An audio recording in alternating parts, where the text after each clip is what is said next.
So hey everyone, welcome back to our channel. আমি বিপাশা, তোমরা দেখছো বিপাশাস লাইফস্টাইল।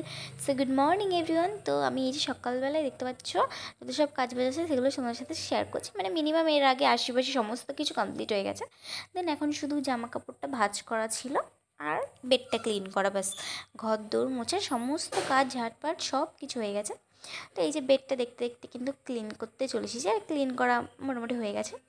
আর ব্ল্যাঙ্কেটটা রেখে দিলেই হয়ে যাবে। সো ব্ল্যাঙ্কেটটাও রেখে দিয়েছি অ্যান্ড পুরো কমপ্লিট ক্লিন হয়ে গেছে। তো এবার এই যে পুজো করতে বসে পড়েছি। ভিডিওটা কিন্তু কিছুদিন আগের ছিল, বলতে অনেক কদিন আগেরই। তো এখন আপলোড করছি, তার কারণ হচ্ছে চ্যানেলটা যেহেতু নিয়ে ওপেন করেছি আমি, তার জন্য। আর তোমরা সবাই প্লিজ চ্যানেলটা সাবস্ক্রাইব করে দিও অ্যান্ড আমার ভালোবেসে এইভাবে পাশে থেকো আমার। সো এই যে দেখতে পাচ্ছ সুন্দর করে কিন্তু ফুল দিয়ে সাজিয়ে গুছিয়ে পুজো দিচ্ছে। আর আমার এইভাবে পুজো করতে কেন জানি না খুব ভালো লাগে, একটু ফুল দিয়ে সাজিয়ে পুজো করতে খুবই বেশি ভালো লাগে। তো সেহেতু দেখতে পাচ্ছি ধূপদানিটাও কিন্তু আমি সুন্দর করে ফুল দিয়ে সাজিয়ে দিয়েছি।